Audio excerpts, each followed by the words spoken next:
Salut à tous, c'est Isos et bienvenue dans cette nouvelle vidéo.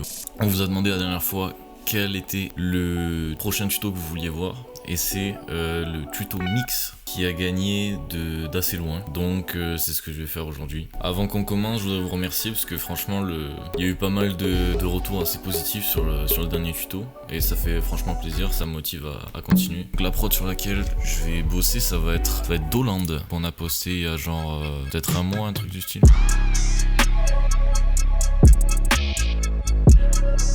Aussi, tous les drums utilisés dans cette prod viennent du Halbach Drum Kit, à part le 808 malheureusement. Et vas-y, on va commencer. Donc là, quand t'en arrives à mixer ta prod, c'est que normalement t'as tout fait. T'as fait ta structure, t'as rajouté tous tes drums, tout est terminé. Maintenant il y a juste à ajuster les volumes. Si t'en es à ce stade là, tu vas vouloir tout envoyer sur ton mixeur. Mais avant ça, il faut que tu vérifies lesquels de tes drums ou de tes mélodies ne sont pas encore sur le master. Alors pour vérifier qui a déjà une track assignée sur le master, sur FL20 normalement tu as écrit à quel track il est assigné dans le mixeur. Donc là moi par exemple je dois cliquer ici, je vois qu'il y a écrit M, donc ça veut dire qu'il a pas de track assigné. Voilà, donc je sais que tout ça ils sont pas assignés au mixeur. Donc je les sélectionne tous. Pour les sélectionner, je fais clic droit et je laisse glisser comme ça. Donc une fois que tout est sélectionné, tu vas dans ton mixeur, tu sélectionnes une piste au pif random qui est vide et tu fais Shift Ctrl L.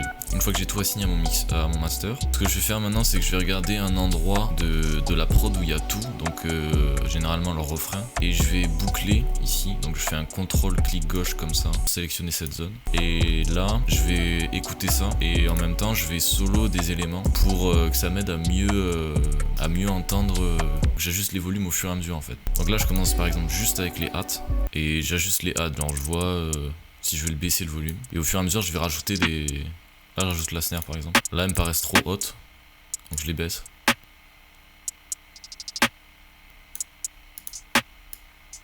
Et voilà, et en gros 70% de la phase de mix c'est ça quoi. Ça va juste être tu rajustes les volumes. Après t'as quelques petits trucs qui peuvent t'aider, genre ce que tu peux faire, bon ça c'est vraiment tryhard de ouf, tu vas rajouter un EQ sur tes drums, genre les hats et tout ça, et tu vas couper genre les basses fréquences jusqu'à ce que t'entendes une différence. Genre là comme ça c'est pas mal, et les hautes fréquences aussi.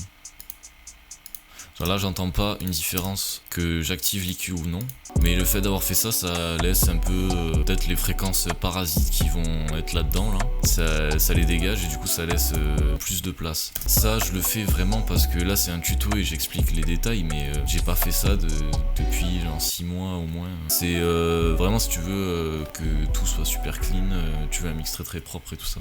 Sinon une autre astuce, ça peut être de mettre ton master en mono pour faire le mixage. Alors pour faire ça, tu vas ici dans master et là tu as ce petit bouton ici, là stéréo séparation, et tu le mets tout à droite à 100%. Et en mono t'entends mieux les choses qui sont trop fortes, enfin je trouve personnellement. C'est un truc qui m'aide si vraiment il y a quelque chose qui me perturbe, que j'arrive pas à régler. Après niveau des mélodies, chose très importante que je vais toujours mentionner, c'est de couper les basses fréquences. C'est hyper important parce que en fait si tu les coupes pas, tu vas rajouter ta 808 derrière, et ce qui va se passer c'est que les basses fréquences de ta 808 et les basses fréquences de tes mélodies que tu n'auras pas enlevées, elles vont se rentrer dedans et tu vas avoir une sorte de mélange de fréquences basses qui sont pas censées se mélanger et qui vont créer un bruit vraiment pas beau. Et donc c'est très important de faire gaffe à ça et de les dégager toujours. Pour faire ça, tu vas faire un clic droit là-dessus et tu vas choisir ce preset là, 20 Hz plus 18 kHz, et ensuite tu coupes environ par ici là, genre là où je suis là en ce moment, c'est à peu près à cet endroit là. Et là tu fais au feeling, tu essaies de voir où est-ce qu'il y a des basses, où est-ce qu'il n'y en a pas. Et voilà, un truc auquel il faut faire très attention, c'est ça, toujours couper les basses fréquences sur tes mélodies. Mais un truc que je voulais aborder aussi, c'est l'importance de l'ordre des effets que tu rajoutes dans un channel. Parce que donc là j'ai rajouté mon EQ ici pour couper les basses fréquences, et je me dis maintenant je veux mettre un halftime dessus. Sauf que là ce que je viens de faire, c'est de rajouter des basses fréquences à une mélodie pour laquelle je les avais déjà coupées, parce que le fait que ça soit plus grave, ça va rajouter des basses fréquences, alors que ce qu'il faut faire c'est mettre ton EQ après ton halftime, comme ça t'es sûr que les basses fréquences sont coupées. Un EQ de coupage de basses fréquences, tu vas toujours le mettre en bas. Enfin je sais pas si j'ai été très clair, si vous avez pas trop compris ça, dites-le moi dans les commentaires, j'essaierai de réexpliquer, mais en gros tout ça pour dire que l'ordre des effets est important dans les channels. channel. Comme par exemple sur le master, ton clipper ou ton limiteur, il faut qu'il soit en bas. Parce que si tu rajoutes par exemple un half-time dessus, en dessous de ton clipper, bah ça peut faire monter au-dessus des 0 décibels. Donc encore une fois, c'est un truc auquel il faut faire gaffe. Sinon, si vous étiez pas au courant, il y a pour chaque élément dans FL, t'as un raccourci, genre le mixeur, playlist et le channel rack. Pour chacun, t'as une touche qui correspond à ça. Pour la playlist, c'est F5. Pour le channel rack, donc qui est ce truc, c'est F6. Pour le mixeur, c'est F9. Ça, c'est juste des petits raccourcis qui permettent de faciliter la navigation dans le logiciel. Ça te permet de gagner plus de temps et c'est plus agréable à utiliser un truc si tu peux naviguer dans les différents endroits plus rapidement. Tu vois. Un autre petit truc dans le mixeur, si tu fais CTRL plus clic gauche et que tu fais glisser comme ça, tu vas pouvoir sélectionner plusieurs tracks en même temps. Et ça, ce que ça va te permettre de faire, tu vas pouvoir réajuster les volumes de plusieurs tracks en même temps. Et aussi, tu vas pouvoir les déplacer avec Alt et flèche de droite, flèche de gauche, comme ça.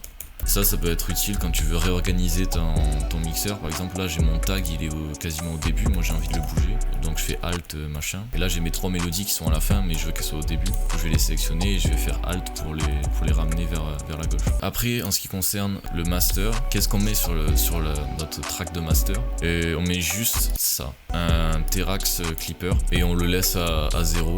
Avant on le mettait plus haut, mais ça fait... Bon, les kicks et les basses tapent plus fort, mais le mix est de manière générale moins propre, donc c'est pas trop recommandé de monter à plus que 0, ou genre 1 ou 2. Après, si tu peux pas acheter Terax, ce que j'ai fait pendant très longtemps et qui marchait très bien, c'est de rajouter un soft clipper, qui est ce petit truc. Donc je vais juste faire une petite comparaison du Terax et du soft clipper pour que vous voyez la différence.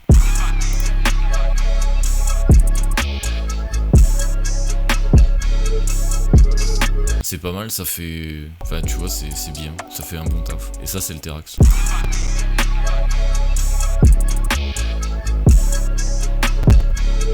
Bon, ça fait que bugger parce que mon PC il est en PLS. Il n'y a pas une très grande différence. Le Terax donne a quand même un son plus net. Mais pour un truc gratuit et par défaut, le soft clipper est tout à fait convenable. Ce que je recommande pas, c'est ça là, c'est ce que si vous n'avez pas changé vos paramètres de FL Studio, vous devez avoir ça. Donc les limiteurs, ça marche bien, c'est une bonne solution, mais sauf que en fait si tu sais pas t'en servir, je recommande vraiment pas les limiteurs. C'est assez compliqué de comprendre comment ça marche, comment l'utiliser. Donc si tu débutes, je recommande d'utiliser un soft clipper, ça te permettra de mieux entendre tes erreurs, je pense, de mieux entendre les choses qui sont trop fortes ou pas assez.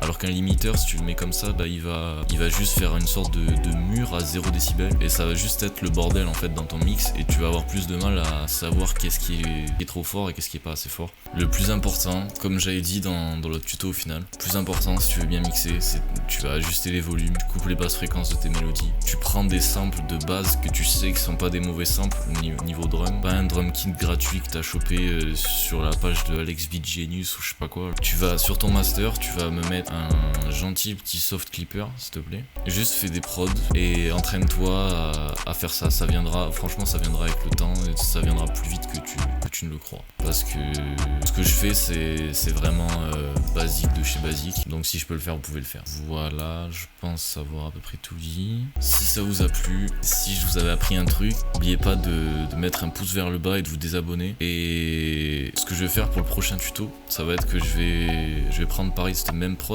Et vu qu'il y a des kicks et des 808 avec des slides machin, je vais faire un tuto comment avoir des kicks et des 808 stylés avec des astuces pour les slides, avec quel plugin utiliser pour avoir des bonnes basses, comment régler ses kicks machin. Donc le prochain tuto ce sera ça. Et si jamais vous avez d'autres idées de tutos, n'hésitez pas à les mettre dans les commentaires.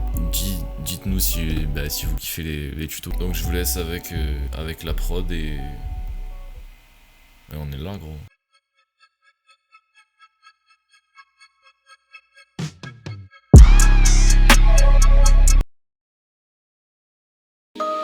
Je quitte le rang des 6 sans demander plus, sans demander le prix, sans penser à la chute.